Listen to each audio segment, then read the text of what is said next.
do podcast do Saúde a Sério.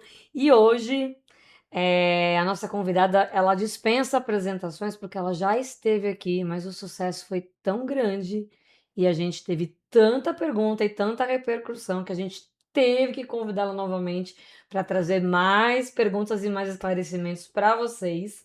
Ao meu lado, com toda a honra, eu tenho o nosso cofundador do Saúde a Sério, o médico obstetra Eduardo Cordioli. Obrigada mais uma vez por estar aqui, dê suas boas-vindas e eu vou deixar para você apresentar a nossa convidada. Olá a todos. Eu vim hoje porque eu tenho um interesse pessoal nesse assunto, né? E Ele eu vou, sempre vem com interesses pessoais, é muito sim, bom. eu sou interesseiro, né? Então eu tenho um interesse pessoal, mas eu vou contar durante o episódio o porquê do interesse. Mas a doutora Gláucia, que está aqui com a gente, doutora Gláucia Carneiro, ela é médica, endocrinologista, especialista em obesidade e doença metabólica, e ela é professora, doutora, né?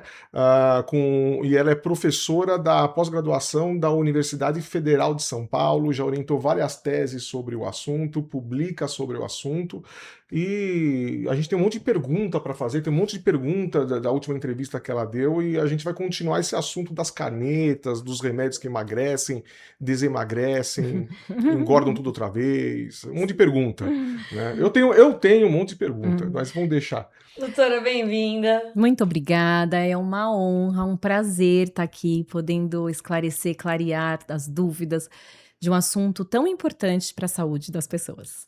Como eu falei, o nosso último episódio, ele teve uma avalanche de comentários e de perguntas e de DMs. Continuem mandando, inclusive, não tem problema, a gente repete, chama lá de novo para para outros momentos. Mas como o doutor Eduardo já colocou, a gente não pode deixar de falar das canetas emagrecedoras, dos métodos, né, de anti-obesidade, da obesidade quanto doença, porque assim. Qualquer pessoa hoje que tenha um Instagram ou qualquer outra rede social, um TikTok, ou que converse em qualquer roda, eu ouvi dizer que até os bares estão reclamando ou estão se readequando porque eles não Isso estão aí. mais vendendo porções tão gigantes como vendiam antes, porque as pessoas estão consumindo as tais canetinhas emagrecedoras. Então, hoje o programa vai ser guiado basicamente pelas perguntas que eu recebi, por isso que eu tô aqui com o meu roteirão. Mas para contextualizar, para a gente começar do começo, eu queria rapidamente uma linha do tempo, porque, né, parece que começou agora essa coisa de tomar remédio, mas já vem de muitas décadas. É que antes era mal visto tratar a obesidade, né? Exatamente, exatamente, tocou no ponto. A gente tem muito estigma, muito preconceito, primeiro com o diagnóstico da doença e depois com o tratamento. Eu venho estudando esse assunto desde 2000, quando a obesidade não era nem reconhecida como doença. A obesidade só foi reconhecida como doença em 2013 pela Organização Mundial de Saúde e a partir de então, das sociedades americanas, europeias, até chegar no Brasil. Então é uma doença recente, que tem um CID que realmente a gente reconheceu como doença. E só então que começou a vir os tratamentos adequados com menor risco para o paciente. Porque antes disso, a gente não conhecia muito bem a fisiopatologia e a gente tratava esses indivíduos com medicamentos com ação central, apenas para tirar a fome, tirar a saciedade, mas que tinha muito risco cardiovascular. Acho que vocês vão lembrar da época da anfetamina, quem lembra aqui em 1950, era um remédio maravilhoso, ele tirava o apetite, mas ele deixava as pessoas com crise de pânico, com infarto, com derrame. Quantas pessoas não perderam familiares com AVC porque usavam esses medicamentos? Mas era aquela balança que a gente conhece, é risco e benefício. E durante muitos anos, quando bem indicado e bem acompanhado, era o que tinha para tratar essa, que nem então era reconhecida como doença. Depois, em 2000, veio a aprovação da sibutramina, que já era um medicamento com menor risco, mas ainda com atuação central, e o Orlistat. Não sei se vocês se lembram do Orlistat, o famoso Xenical, sem falar nomes comerciais aqui, mas lembrar que foi aquela febre, saiu na capa da Veja, a gente já teve essa euforia, a internet, sempre que tem novidade, existe essa euforia inicial, até a gente ir adaptando com o uso correto, né, dos medicamentos. E foi aquela febre, não precisava de receita, enfim. Ficamos durante 15 anos com sibutramina e orlistat apenas. Até que em 2015 foi aprovado o primeiro agonista de GLP-1, que mudou o paradigma do tratamento da obesidade. Realmente é uma droga revolucionária. Ele tem uma ação não só central de diminuir a fome e o apetite, mas também periférica, de inibir o esvaziamento gástrico. E sem os efeitos colaterais que a gente via com as anfetaminas e com a sibutramina, que são de taquicardia, síndrome do pânico, enfim, as alterações cardiológicas e psiquiátricas. Então, chegamos nos agonistas de GLP-1 a partir de 2015. E de lá para cá, a evolução que a gente está vendo, né, com os agonistas isolados, os duplos, e a partir de então estamos aí na evolução. Mas esses medicamentos surgiram primeiro para tratar diabetes. Exato. Né? E depois houve essa descoberta que eles Era o ajudaram. efeito colateral. Então, em 2015, Se todos os o colaterais Ozempic fossem foi assim. aprovado para tratamento da glicemia, porque ele atua também no pâncreas, estimulando a produção de insulina, mas só se você come. Então, é muito interessante. Você não tem hipoglicemia. Então, também para o diabetes foi uma revolução, um remédio do milagre, assim, dos sonhos. Um remédio que você estimula a insulina só se você estiver ingerindo alimento e que depois, como efeito colateral, foi observado que tirava o apetite e que perdia peso, e foi aí que a indústria farmacêutica aumentou a dose e lançou o agonista com uma dose maior, que é o Wegovy, e aí a gente teve aprovação para a obesidade 2 anos depois. Eu tenho uma curiosidade, né? E essa curiosidade, hoje eu tô não como médico, mas como paciente, né? Paciente porque eu me considero, não é que eu me considero um ex-obeso, né? Porque, e eu falo com um paciente que tem essa doença, ela tá dentro de nós, né? Às vezes, muito se confundiu, você falou bem, foi considerado uma doença, porque até então era considerado safadeza, preguiça. Eu queria que você comentasse sobre isso e como essa. E eu vou dizer para vocês, eu tomei todos os remédios. Eu experimentei todos. Eu experimentei todos. Explica muita coisa. E aí era aquele efeito sanfona. Você vai pra frente e vai pra trás. Vai pra frente e vai pra trás. E sempre que volta, começa pior do que você tava. Exato. Né?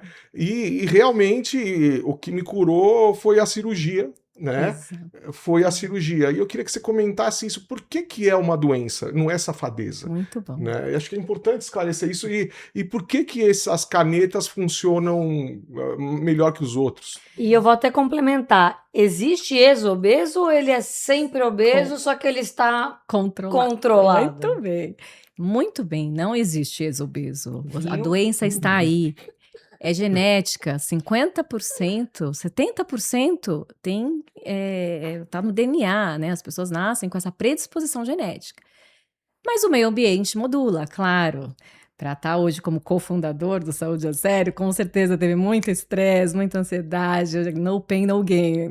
E muitas vezes esse meio ambiente obesogênico que a gente vive hoje, que estimula, sim, a obesidade. Mas esse julgamento que você deve ter sofrido durante muitos anos de quem via você comendo rápido, via você repetindo o prato, é só fechar a boca. As pessoas não entendem que isso é químico. A gente tem no cérebro alguns receptores dopaminérgicos, que são aqueles receptores da nossa recompensa. Depois de um dia cansativo, você quer uma recompensa. Alguns vão beber, outros vão fumar e outros vão comer. Mas você está nada mais do que ativando saciando esses receptores dopaminérgicos. E que no paciente com obesidade isso está exacerbado. E aí, conforme você come, você acalma, mas depois vem a vontade novamente, como se fosse mesmo o comer que nós chamamos hedônico, que está relacionado aos centros da droga também, do álcool, né? Do uso do álcool. Então, é uma doença química que começa no nosso sistema nervoso central, por isso que é tão importante o tratamento agir lá, mas que encontraram medicamentos que têm atuação exatamente nesses núcleos, que ajudam a trazer essa paz, essa calma no apetite, que não é o fisiológico, é o apetite hedônico, que a gente chama, que está associado, sim, ao prazer, à nossa recompensa. Então, tem que ser reconhecido como uma doença. A glândula se chama hipotálamo, porque essa glândula que está alterada, está inflamada, já está provado isso, que essa glândula tem uma inflamação e que está ativando esses neurônios loucos por comida. Eu não estou gorda, eu estou com hipotálamo inflamado. Pô, eu teria que mudar a terminologia. E aí sim vieram os medicamentos, que é lindo de ver nas fotos, que atuam exatamente nesses locais do nosso cérebro, que ajudam no controle da fome e da saciedade. E aí, com isso, a gente tem que acabar com esse estigma, com esse julgamento, não só do médico, como do próprio paciente, que muitas vezes fala, mas eu vou conseguir sem remédio. E a pergunta que não quer calar, por que tanto medo do remédio? Por que tanto preconceito? Provavelmente por conta do histórico que a gente tem antigamente. Que eu tenho muitos conhecidos que falaram, minha avó teve um AVC por conta do uso desses medicamentos, meu pai, sempre você vai escutar uma história. Então existe esse preconceito, né, de estigmatizar o medicamento. Mas a gente tem que entender que a gente está numa nova era. Os novos medicamentos têm atuação completamente diferente com os anteriores. É muito se ouvia, né? Eu estou gorda, mas a minha saúde é boa, mesmo eu estando obeso.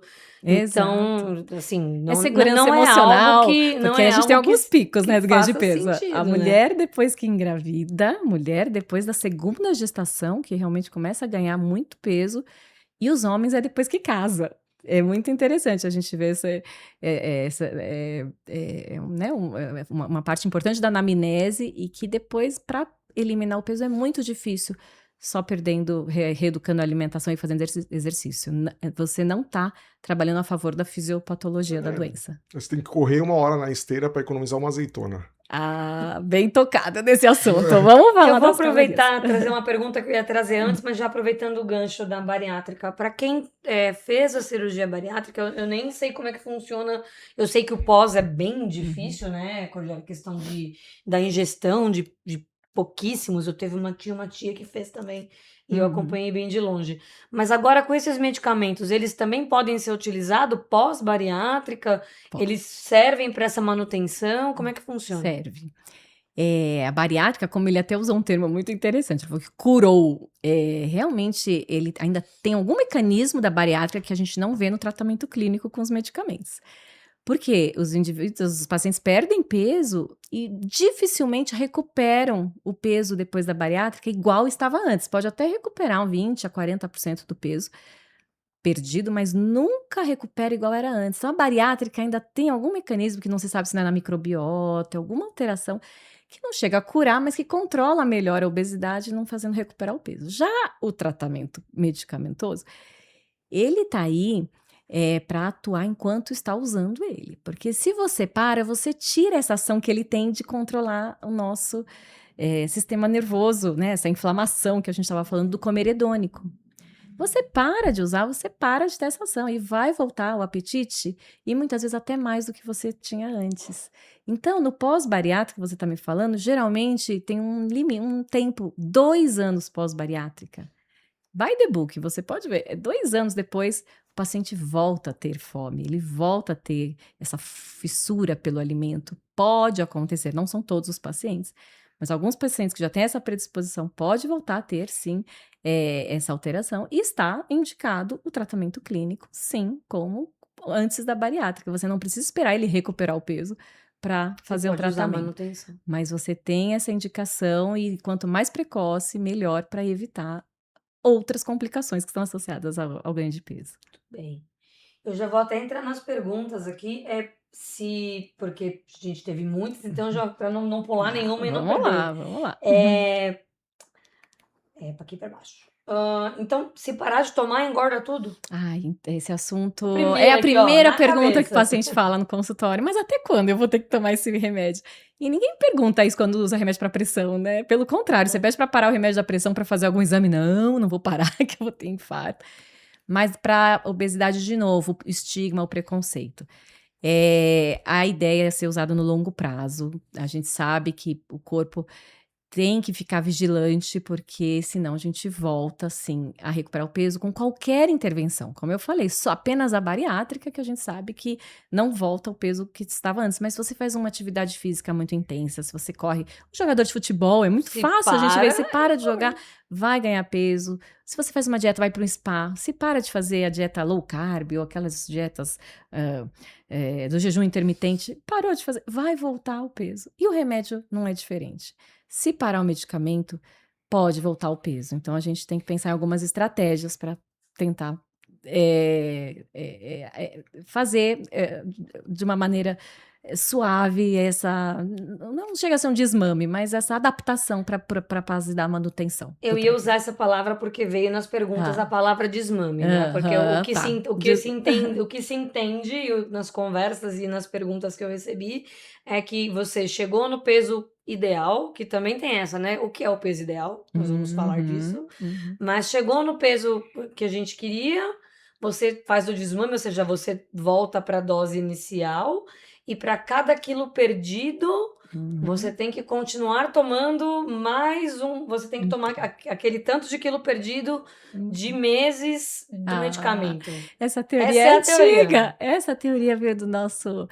um dos primeiros estudiosos no assunto, o Dr. Alfredo Halper, né? Ele tinha um livro, inclusive, ele tinha essa teoria no consultório dele, pela observação clínica dele, o número de quilos que perdia, ele era o número de meses que ele mantinha o medicamento. Mas hoje em dia, a gente não vê com esses olhos, porque a ideia é tratar o paciente até ele atingir o platô, escalonando a dose de acordo com a necessidade, e vai ter um momento que ele vai parar de perder peso. Isso é o corpo se defendendo da perda de peso. O nosso corpo, ele pensa que estamos em inanição e ele começa a economizar energia. A gente faz o exame de bioimpedância para avaliar a composição corporal e nós observamos que existe uma queda do nosso metabolismo conforme a gente perde peso. E nesse momento que acontece o platô, o paciente quer parar o remédio, porque ele fala, puxa, eu estou gastando muito com o meu medicamento, ou estou tendo algum efeito colateral e já estou perdendo. Só para ter uma ideia, o índice de desistência do medicamento em um ano chega a 60%. E são 3 os motivos principais. Um deles eu já falei, que é o custo. O outro pode ser o efeito colateral, que às vezes realmente não é tolerável. E o terceiro é o platô que você está me falando. Cheguei no platô, parei de perder peso. O que eu faço agora? Nesse momento, o que o médico pode fazer, e já tem alguns estudos saindo, né? Não é do próprio laboratório, né? Mas algumas análises que estão observando, que você pode espaçar, você pode diminuir a dose do remédio e usar, ao invés de semanalmente, que é o indicado na bula, você pode usar a cada 15 dias, uma vez por mês. A dose mas menor. Nunca parar de vez. Faça essa manutenção com acompanhamento médico. Por quê? Já está também comprovado, se você recupera o peso depois, você tem maior risco de ter doença cardiovascular. Só esse efeito sanfona que você falou que também já teve bastante, você está associado a ter obstrução de coronárias, a ter lesão de carótidas, porque é maléfico para o indivíduo. Ele vai aumentar um peso que não é saudável. Não é uma brincadeira de tomar remédio para emagrecer. Vou tomar 2 meses e vou parar. Não pra é no assim. vestido, depois a gente Pro volta. casamento. Não é assim, porque essa recuperação de peso pode aparecer ainda mais maléfica. Então, antes de começar, acho que tem que conversar, esclarecer as dúvidas e ter o acompanhamento médico sempre. Você me falou algo que me deixou, assim, curioso como paciente, preocupado. Se você dá o remédio, a pessoa emagrece. Aí o corpo aprende a viver com menos energia. Aí quando para o remédio, a energia volta, ele aprendeu a viver com menos energia, então ele vai engordar mais fácil, obrigatoriamente. Muito bom. É a teoria da evolução do ser humano, é isso mesmo. Essa questão de adaptação, né? O corpo ele tenta economizar energia porque ele pensa que você está em inanição. Isso pode ser explicado, e ele pode ser explicado pela história de bilhões de anos atrás. O ser humano, quando estava lá na época da caça, né? O homem da pedra, o que ele fazia?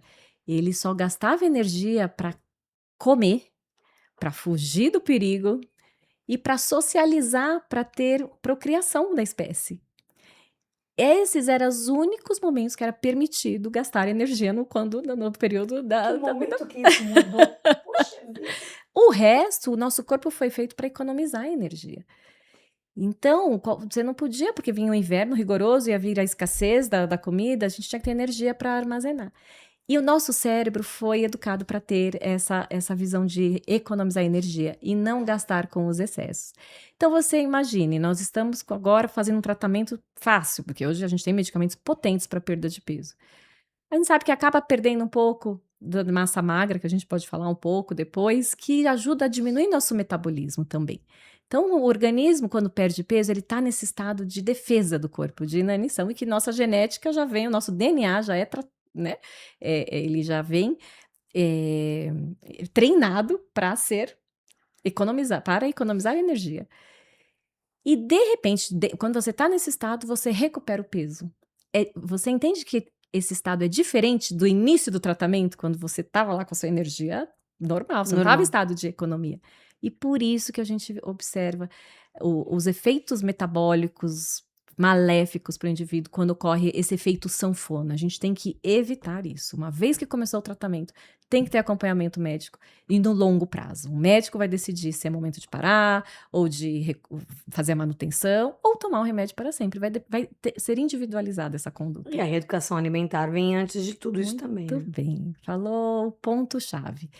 Não tem como iniciar um tratamento medicamentoso sem acompanhar uma dieta rica em proteína. A gente sabe que é ela que vai ajudar na síntese proteica, na formação da massa magra, porque existe sim o risco de perda de massa magra durante o tratamento. Não só para esse tratamento, como a bariátrica.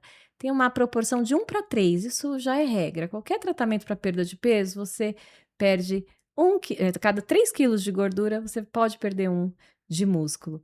E para evitar isso, a gente precisa ter uma boa reeducação alimentar e junto uma atividade física, que a gente também tem que insistir para o paciente, para ele ter o exercício resistido associado ao tratamento. E perder músculo é um problema porque pode levar a muitas complicações, né? Sarcopenia é o nome do que nós chamamos de perda da massa magra, né, do músculo, associado à perda de função.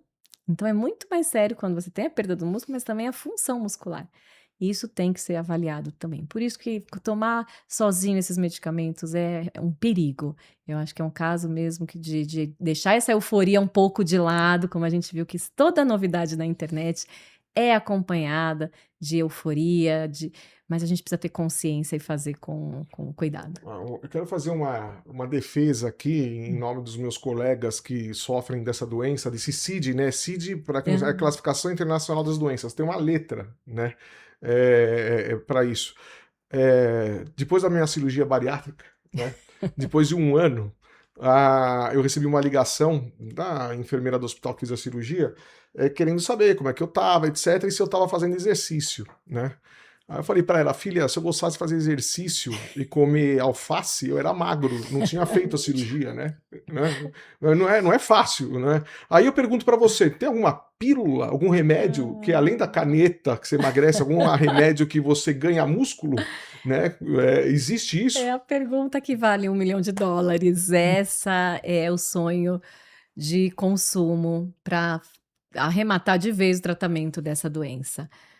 Porque eu não duvido que em um futuro logo em breve isso deve acontecer, mas hoje em dia não existe pílula, não existe intervenção que substitua o exercício físico. E você falou uma coisa muito interessante em termos de caloria. Realmente, você deve falar, o médico tá louco prescrever exercício para mim. Eu fico 1 hora lá na esteira e perco o número de calorias de uma azeitona, para que eu vou fazer exercício? E a gente tá aprendendo também nos últimos anos que a gente tem que parar de ter essa ideia em termos de caloria. Realmente, a restrição alimentar que o remédio traz pra gente é em torno de 40%. Você diminui o consumo alimentar em torno de 40%. Não tem igual. Então, para perder peso, essa restrição dietética é o que funciona. O exercício físico não pode ser comparado em termos de caloria, porque o que é 170 calorias em 1 hora de esteira, perto dessa restrição alimentar que a gente perde muito mais peso. Então, a gente aprendeu que o exercício físico faz com o nosso corpo é algo um pouco diferente. Ele muda essa nossa estrutura bioquímica e celular, hormonal. A gente sabe que quando a gente faz o exercício, a gente diminui os níveis de insulina no nosso corpo.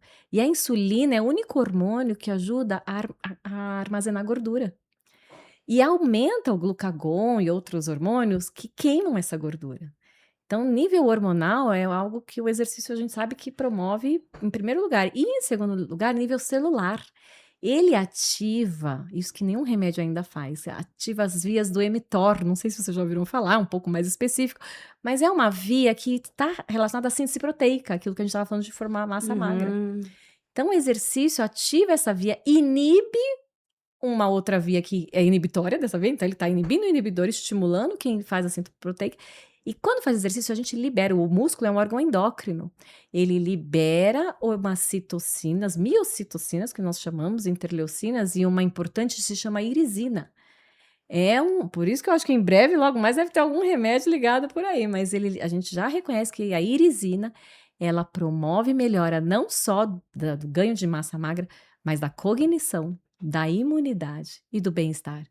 Então, a atividade física a gente tem que olhar mais como uma melhora da qualidade mesmo do nosso metabolismo. E não pensar mais em termos de calorias, senão a gente nunca mais vai querer fazer exercício. Mas é importante reconhecer a importância dele, que nada substitui. Mas dentro do buraco da internet já se fala também em suplementos que, além do famoso whey, que você. Tem gente que tem que tomar mesmo, porque acho que ajuda mesmo a bater a meta, mas eu já vi em alguns TikTokers da vida a própria.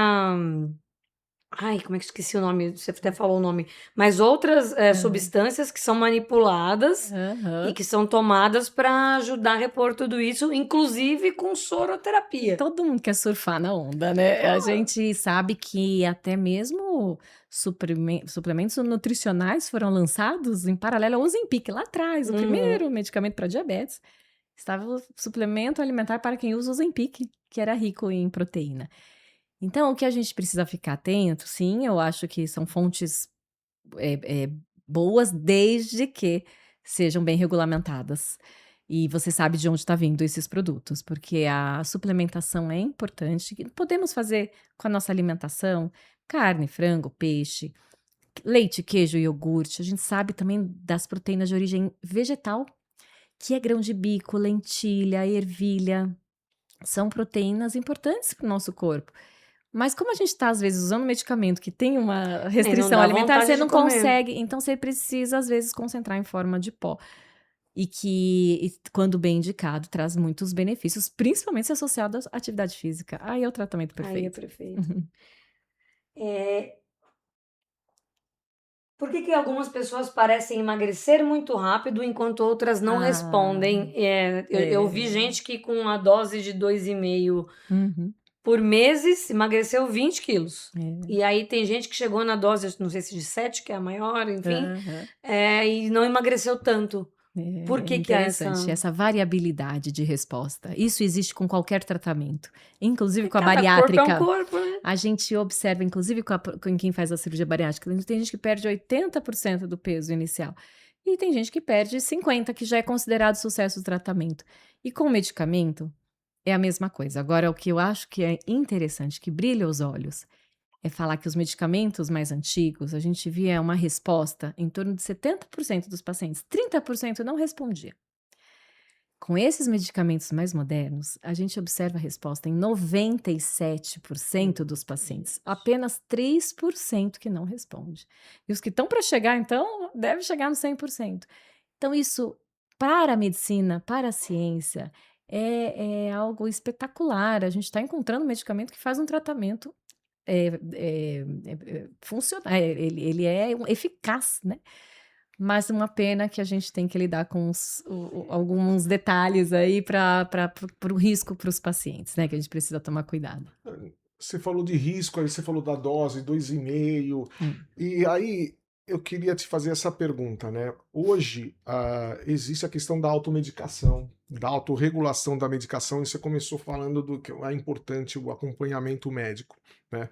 E no consultório, às vezes, a gente observa que tem pacientes que se automedicam, né? Eles mesmos compram e aí se juntam em clube de compra. Aliás, clube de compra para comprar de um país aqui e vem sem marca, sem nada, e aí me mostra, doutor, é seguro? Eu já falo, olha, O outro eu sei que é seguro, esse eu não sei de onde está vindo, né? Então, eu não estou falando que é inseguro, eu estou falando que eu não sei, porque eu não sei a certeza da origem, né? É que nem você comprar uma comida que tem uma marca, que tem um selo de qualidade do Ministério da Agricultura, e outra que está num saco sem identificação nenhuma, né? Não, foi Você não ótimo. sabe de onde está vindo. Aí eu queria perguntar, você que é especialista nisso, como é que você vê isso? Dessa compra, muitos estão, eles mesmos se autoprescrevendo, eles mesmos aumentando a dose ou diminuindo, e a origem do medicamento, o impacto disso.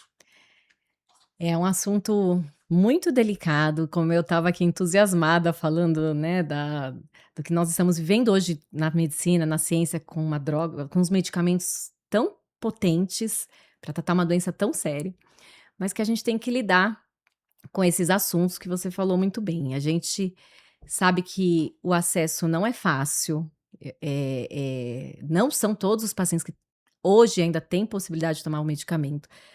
É um medicamento que passou por muitas etapas de pesquisa clínica para chegar no que nós vemos hoje. Então, tem que ser, esses custos precisam ser, né? Por isso que existe a patente do produto. A gente tem que esperar cair essa patente para então sim chegar os concorrentes, e não é isso que está acontecendo. O que a gente está vendo, essa euforia, É essa uma realidade, as ansiedade é a pessoas estão realidade, fazendo. trazendo outras formas de consumo para ter um melhor acesso. Então a gente, né, não está aqui para julgar ninguém, mas eu acho que a frase que retrata isso é: ser leigo é uma bênção. Eu acho que ninguém jamais aqui coloca uma gasolina batizada no carro. E por que você vai pôr um produto que você não conhece a origem, que nunca passou por uma fiscalização no seu corpo? Você faz isso porque você não sabe o risco que você pode estar correndo. A gente não pode julgar a população. É complicado, mas eu acho que essa informação tem que ser passada para frente, porque quando o laboratório faz o estudo, eu já participei de várias pesquisas clínicas, o processo é sério. Eu já vi produtos, a gente esqueceu de falar de um produto importante, o Rimonabant, não sei se vocês lembram dele. Foi um produto para obesidade que foi lançado, diminuir a gordura abdominal, a Complia era o nome dele. E quando ele foi lançado no mercado, aumentou o risco de suicídio.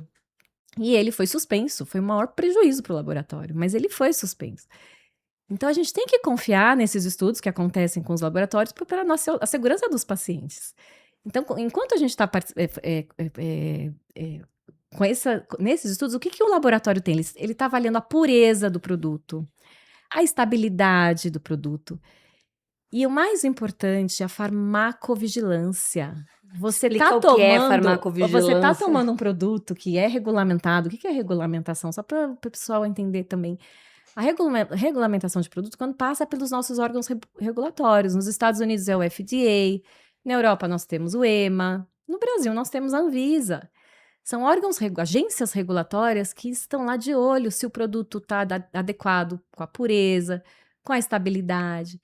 E eles recebem a farmacovigilância, ou seja, qualquer efeito colateral que você tiver, eles vão receber e vão analisar. Porque você pode O ligar no suicídio laboratório e dizer. que aconteceu com a Complia, se não fosse a farmacovigilância, a gente nunca nem sabia e o remédio já está por aí. Então, esse é o mais importante do medicamento quando passa pela farmacovigilância. Essas outras opções alternativas que a gente vê acontecendo por conta do acesso, que eu sei que ninguém faria isso se tivesse condições, talvez, de comprar. Esses medicamentos, os manipulados, não passam pela Anvisa. É isso que a gente precisa entender. Eles não passaram por uma agência regulatória.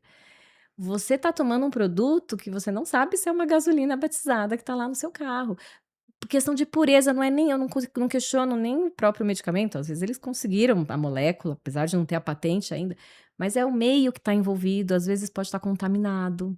Às vezes você pode ter alguma alergia ao veículo que foi colocado o medicamento. Então, eu acho que é um assunto muito sério. Precisa ter uma regulamentação desses produtos para a gente ter mais segurança. Eu acho que é um bloco importante da gente falar e explicar essas diferenças.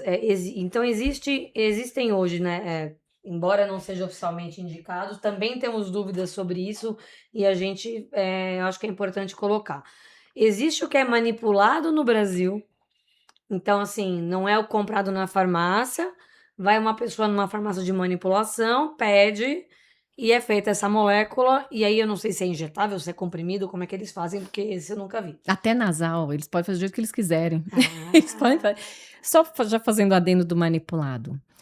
Ele é permitido pela lei E ninguém em tá falando contra situações, manipulados, em não é isso. situações de exceção. Então, por exemplo, se o indivíduo tem uma alergia ao amendoim, que é muito comum, né? E lá no veículo que mistura o medicamento, né, X. do laboratório, ele tem alergia a esse veículo. Comprimido, a gente vê muito, comprimido azul, ele tem às vezes alergia ao corante. Você tem autoridade para mandar manipular, tirar esse corante e o indivíduo pode tomar esse medicamento. Então, a manipulação está aí para essa indicação e não para ser responsável por 1/3 das prescrições que a gente vê num país, entendeu? Entendi. Porque dentro desse 1/3, você perde a qualidade, você não sabe, você não tem essa fiscalização. Então, é isso que a gente tem que ter esse cuidado com Você manipular. tem gente séria fazendo Tem. e você E tem também tem as gente... quem manipula O, seriamente. o problema é justamente a fiscalização. Exato. Como é que você garante se aquela gasolina é batizada ou não? Né? Exato. Não tem um fiscalizador que fala esse selo de qualidade, né? Exato. Da manipulação. Não Porque a gente tem. sabe que alguns. Mas é a exceção com C cedilha, que eu tô vendo na internet, tanta exceção com 2 S. É a exceção. É isso que a gente só tem que ficar atento e não generalizar como se fosse o normal. E pela demanda, porque quando é alta escala, né? Quando qualquer produto que você vende em larga escala, você pode diminuir a qualidade. E você está lidando com um medicamento que você está colocando no seu próprio corpo. Então, é esse que é o cuidado. Então, retomando, a gente tem esse manipulado feito no Brasil. Aí a gente também tem as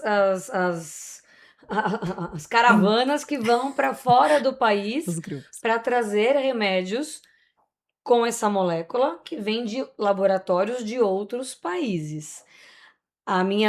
As muitas dúvidas que chegaram esses laboratórios de outros países, no caso aqui a gente não precisa dizer que o maior deles é o Paraguai.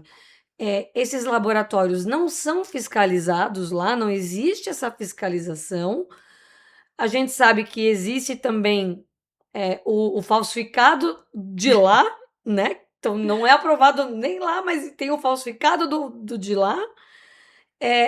Ou essa patente dessa molécula não deveria estar sendo fabricada lá. É isso que eu queria entender. Muito bem. É a roleta russa, né?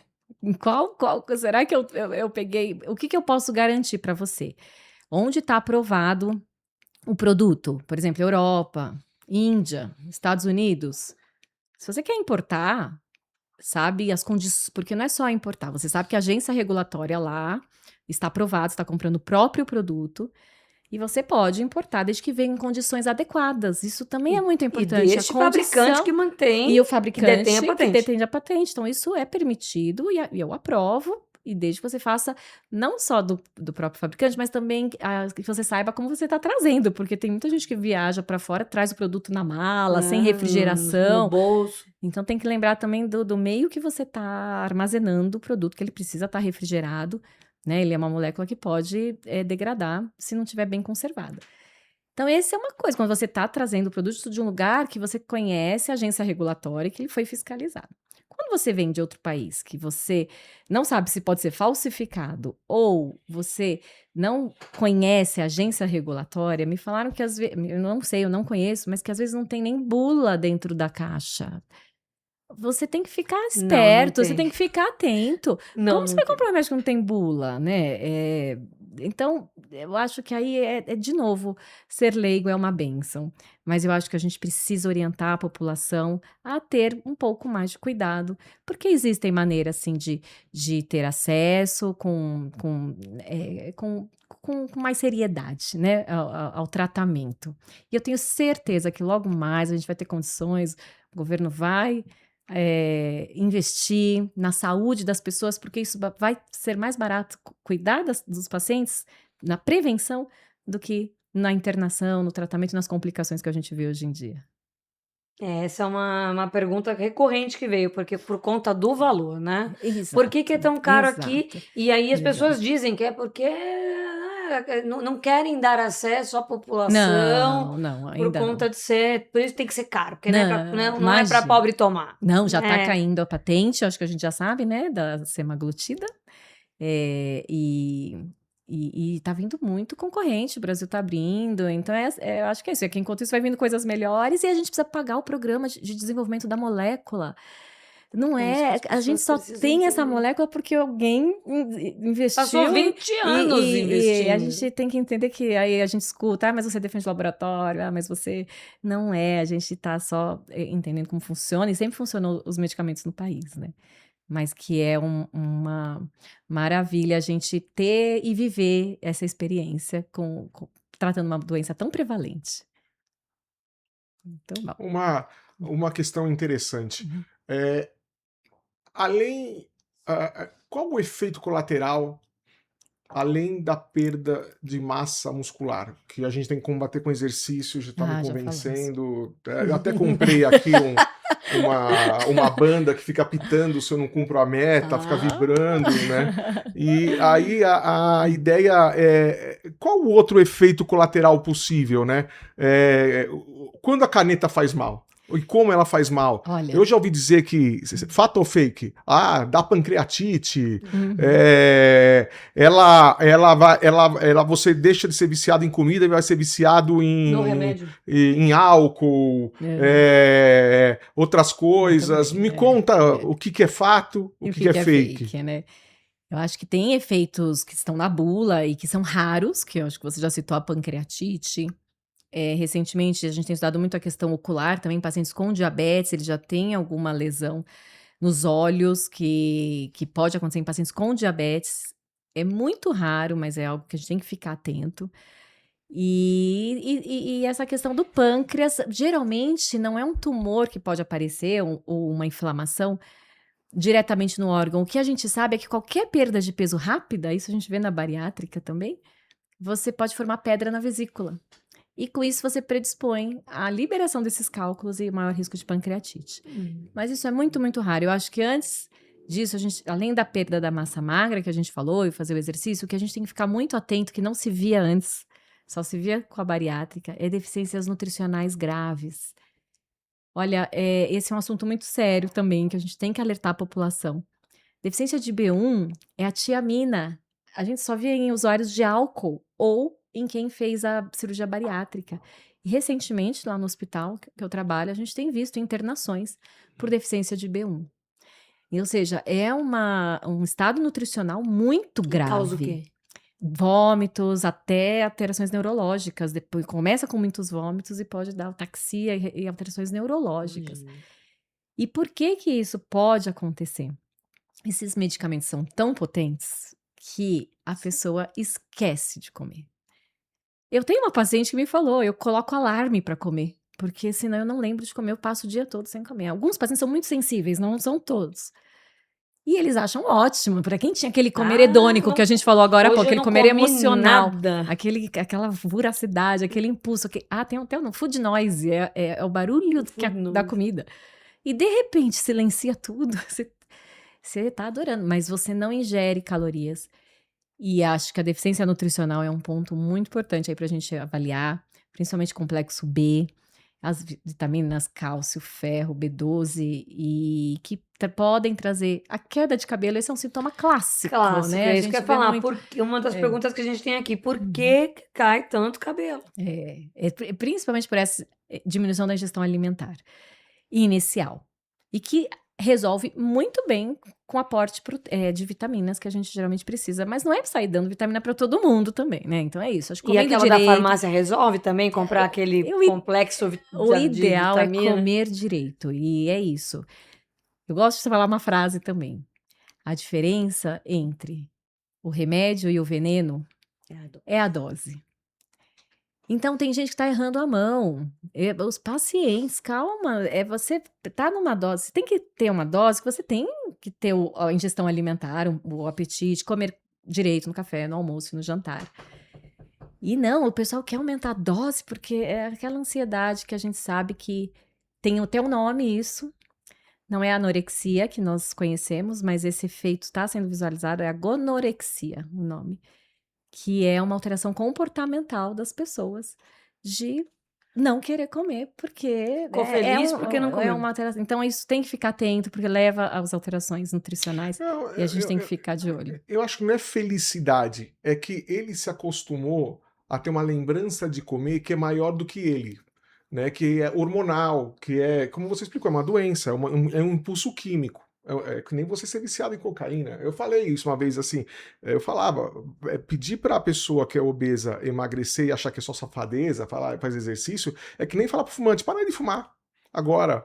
Né? Veja, é um negócio químico, e vou te falar, a gente sente isso, vem de dentro, né? Ainda hoje, quando eu chego do trabalho, depois de 12, 14 horas, primeira coisa que eu faço é dar uma paradinha na geladeira para pegar lá um queijinho, né? Então, quando a pessoa deixa de ter esse estímulo, porque ela não aprendeu a comer do outro jeito saudável, né? Ela aprendeu a comer pelo impulso, ela deixa de ter a química. Eu acho que a falta dessa química que não é que ela tá feliz, é que ela cadê a química? Né?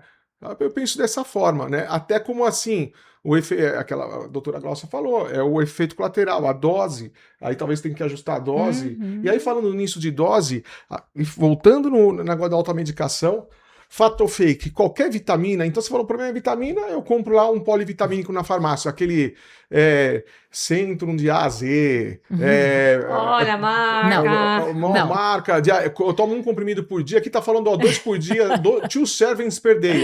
E pra ser mais chique, eu compro lá nos Estados Unidos, que vitamina melhor. americana é melhor, não sei o quê, e lá 2 por dia. Eu como 2 por dia, tá feito, não preciso nem me preocupar. Pelo amor de E Deus. aí? Ou vamos para os injetáveis, né? Pelo amor Não, de então, Deus. a tal da soroterapia. Soroterapia. Vamos tomar um ferro uma vez por mês aqui, ó. Ferro, EV. Eu acho O me PQQ da me conta disso que eu tô curioso, porque eu tô curioso. Não.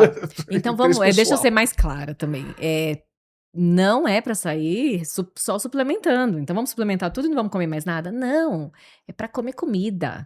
É para você ter uma reeducação alimentar e usar a dose do medicamento adequada para fazer você comer. Mas tirando o food noise, o barulho da comida, tirando Acho a que esse é o compulsão, ponto. tirando a recompensa, você vai ter o teu comer fisiológico. Por isso o acompanhamento médico é importante. Porque você Doutora, tem olha, que eu não ter tô comendo nada o dia inteiro, então você volta pra dose E anterior. além da comida, você tocou num ponto muito importante, que é a água. Principalmente com a tirzepatida, a gente tem uma ação dela diretamente no centro da sede. As pessoas não bebem água. E aí, além da desnutrição, né, em termos de vitaminas, a gente está vendo muita desidratação.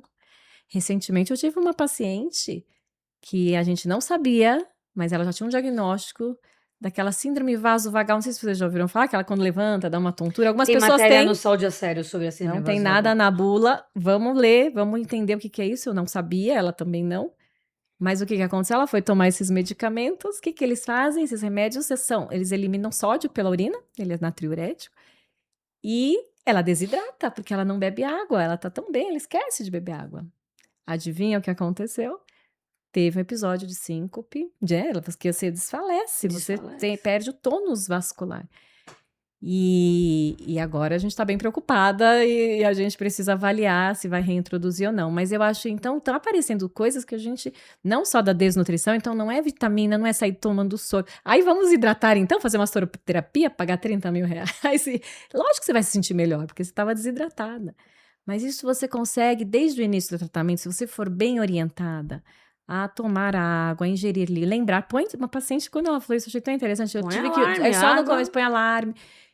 E isso depois estabiliza, é só no início do tratamento. A gente sabe que demora 12 semanas para titular a dose.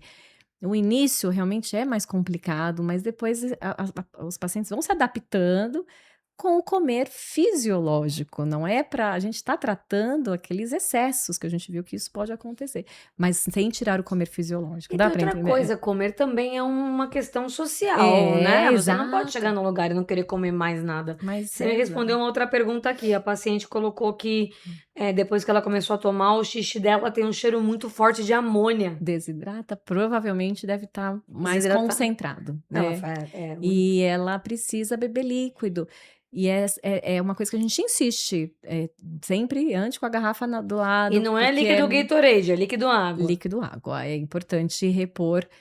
Algumas pessoas precisam, quem treina muito, às vezes usar um isotônico também não tem problema. Mas hidratação, a gente precisa lembrar, então, da alimentação e da hidratação. São coisas básicas, mas sem inventar moda. Não precisa ter uma vitamina específica. Claro que se tiver, a gente faz o acompanhamento médico, se tiver alguma deficiência, alguma anemia, a gente pode indicar. Mas sempre de acordo com a indicação médica. E ouvindo você falar, né, e a experiência própria, essa vontade que vem de dentro, que mesmo você fazendo a cirurgia, ela ainda existe. Existe alguma forma de eu me livrar dessa vontade, de eu me reprogramar, né, de eu mudar, das minhas células, meu DNA mudar, de alguma forma, isso parar de existir? O que eu tenho que fazer? Hipnose. Mas é isso que a gente não falou ainda, e eu acho que é a palavra mais importante para mim. A obesidade é uma doença crônica, progressiva e recidivante. Não, infelizmente a resposta da sua pergunta é não. Tô triste. É uma doença, é crônica e é recidivante, então vamos tratar. Eu acho que quando a gente é muito resistente ao tratamento, achar, eu já fiz a bariátrica, não preciso mais de tratamento, isso eu escuto muito dos pacientes também. Eles mesmos têm um certo preconceito em reiniciar o tratamento se precisar, né? Mas é porque a doença tá aí, então a gente precisa... Talvez se sinta Eu acho que essa mensagem é muito importante, né? Você encarar isso como uma doença, como se fosse um diabetes, ou por exemplo, eu uso óculos desde que eu me lembro que eu existo, né? Então, eu uso óculos a vida inteira e eu tô bem com isso. Inclusive, já me propuseram cirurgia, eu não quis porque eu me sinto bem de óculos. Eu não consigo me ver sem óculos. Eu tiro óculos, eu me sinto estranho, né? Faz parte da minha identidade. Então, eu acho que essa identidade, eu tenho esse problema, eu vou conviver com ele, eu vou lidar com ele, acho que é importante, né? Muito importante isso. Mas até 2013 não tinha como lidar, você falou muito bem. Então, você sabia que era uma doença? 13 anos atrás. 10 anos atrás. Foi ontem. Então, você sabia que tinha doença, mas não tinha como lidar. E então, agora que a gente está começando a entender como funciona e aprender a se reeducar, assim, com tudo que a gente tem aí de acesso. Muito bom. Tá quase acabando o nosso tempo aqui. Eu tenho que ir partindo para os finalmente aqui, mas a gente pena. Eu acho que a gente pegou todas as perguntas. Tinha Que uma bom. pergunta aqui a respeito de se pode gerar algum tipo de transtorno de ansiedade ou algum outro tipo de efeito colateral físico, tristeza. Então, a gente escuta nada comprovado. Chegou a especular alguma questão em termos de depressão na Finlândia. Olha, o brigadeiro eu não quero comer, dá tristeza. Mas não tem relação, tem só essa questão do comportamento que eu falei aqui para vocês, né, que tem que ficar atento, de não querer comer, né, que realmente isso precisa ter acompanhamento psiquiátrico, se for o caso, mas sempre fazendo acompanhamento médico, eu acredito que pode ser detectado. Acho que o mais importante é o que a doutora falou, se tomar o remédio que é certinho, você tem a farmacovigilância E em reportar. pouco tempo reportar isso e em pouquíssimo tempo você vai receber do próprio laboratório, pela própria mídia, essas do médico, respostas do próprio laboratório, médico. tudo que é do saúde a medido. sério. Exato. Por isso que é importante isso. o acompanhamento médico, né? Que você tem esse feedback do médico e também de algo que você tem lastro, né? Lastro é a palavra. Lastro é a palavra, né? Você precisa ter lastro.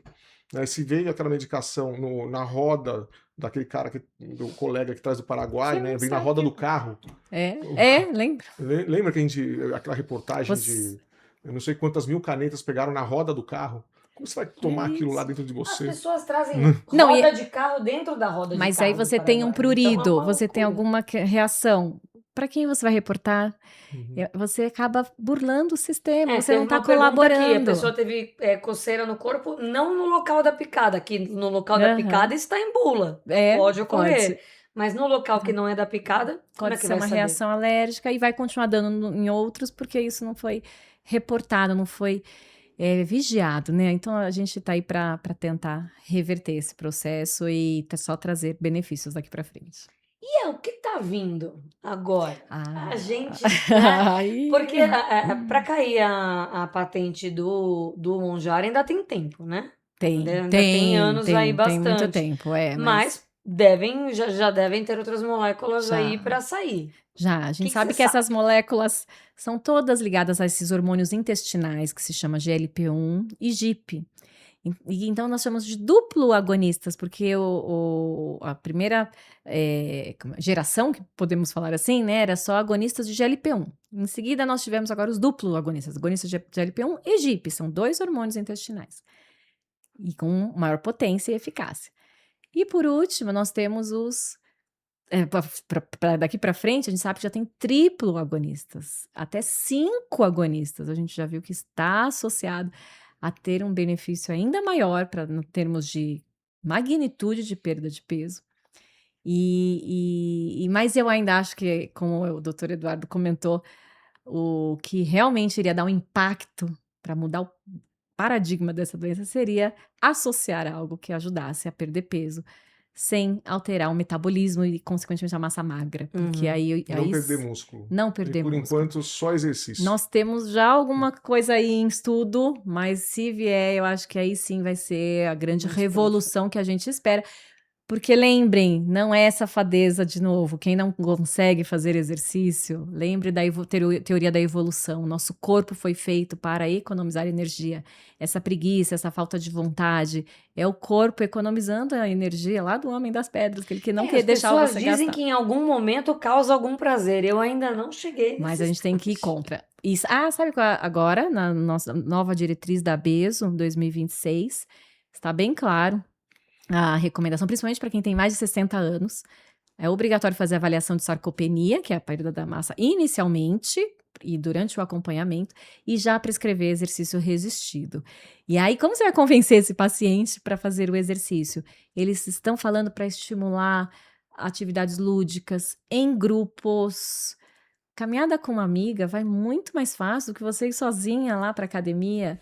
Então, a gente tem que entender que essa questão social é um grande coach aí, um motivador. E não é que é para deixar de fazer exercício, mas eu acho que a gente tem que só encontrar estratégias para incentivar as pessoas e entender a importância.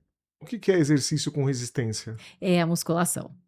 É o resistido, né? Não É é pegar peso. o aeróbico, é pegar É, peso. o cardio não O resolve. cardio é importante para outras questões, principalmente cardiológicas. Ontem eu estava conversando com um cardiologista, ele ainda falou para quem já teve infarto, derrame, aí você recomenda o exercício aeróbico 150 minutos por semana, obrigatório. Para quem está lutando contra a sarcopenia ou tem maior risco para Pegar sarcopenia, peso mesmo. precisa fazer musculação 2 vezes por semana. 8 a 10 repetições, 3 séries, né, de 8 a 10 repetições dos grandes grupos musculares. Não é o fim do mundo. E não adianta Não também é. aplicar negocinho para crescer músculo, porque Não tem que adianta. fazer o Não exercício adianta. pro músculo É crescer. diferente. Lembra da irisina? É só fazendo exercício que você vai liberar esses hormônios do bem, que vai trazer melhor, não só melhor massa magra, mas também melhor qualidade de vida. Então, é o exercício da musculação 2 vezes por semana. É o que está no consenso já das novas diretrizes da ABESO no tratamento da obesidade. Mais alguma dúvida, doutor Eduardo Não, Cordioli? eu estou satisfeito, eu estou com vontade de fazer exercício físico. Eu não tô. Check. Eu não estou- tô, porque eu sou sincera. Eu estou com vontade. 2 vezes por semana. Não é ruim. Eu queria Precisa saber ver a que duração, horas você que vai horas, fazer esse que horas, exercício. mas a gente vai achar. Mas eu agradeço demais a disponibilidade. Eu acho que foi uma conversa muito, muito interessante. Eu acho que a gente cumpre o objetivo do Saúde a Sério, que é trazer informação com base científica, aquilo que é real para a população brasileira, para pacientes, para médicos, para todo mundo. E eu estou louco pro próximo episódio. Muito bem. Quem sabe a gente traz logo para falar desses novos, com essas Ó. novas novidades. Tô na torcida. Depois de tanta informação, de tanta dúvida, eu queria encerrar pedindo para a doutora deixar um recado assim de tudo que a gente falou. O que a doutora gostaria que o nosso ouvinte ou o nosso telespectador do YouTube, o que ele tira de tudo isso? Ah, Se fosse para deixar só um check. A obesidade É uma doença crônica que merece um tratamento adequado. Não vamos banalizar essa evolução na ciência que nós tivemos. Vamos respeitar a ciência e ouvir com mais malícia, né? Tudo que a gente vê na internet, ter um pouco mais de visão do que realmente pode agregar para a gente, porque o futuro está aí. Chegamos. Muito bom. E você, meu paciente, Ah. doutor, qual que é a tua mensagem que você gostaria que o nosso telespectador e ouvinte guardasse de tudo isso para sua câmera? Leve a sua saúde a sério. Aham. Não use aditivos dentro do seu corpo. Eu adorei essa. Eu vou usar no meu consultório também. Você coloca gasolina batizada, você vai ferrar. Você sabe que vai estragar o motor do seu carro? Para que você Ou, estragar o seu motor? ou pelo menos é desconhecido, não É, conhecemos. remédio não é sabe. aditivo, remédio é Tem necessidade. que. Você pode manipular, mas tem que ter algum selo de qualidade, alguém tem que estar fiscalizando. Você não pode usar que você não sabe de onde veio, né? Uhum. Então, isso é muito importante. Eu achei essa frase uma das mais importantes hoje. Obrigada, e obrigada pela oportunidade. Vocês estão fazendo um trabalho maravilhoso, orientando a população. Tudo que a gente aprendeu na academia, e eu estou há mais de 20, 30 anos dentro de uma academia, precisa chegar nos ouvidos dessas pessoas. Parabéns mesmo pelo trabalho. Obrigada. E o meu recado é que se esse episódio fez sentido para você, se alguma coisa do que a gente falou aqui fez sentido para você ou para alguém que você conhece, curte, compartilha, faz tudo aquilo que você já sabe, segue na rede social o Saúde é Sério, vai no Instagram, se inscreve no canal, ativa o sininho, porque toda sexta-feira tem episódio novo com vários assuntos, participa com a gente. Queria agradecer mais uma vez e até a próxima. É mais.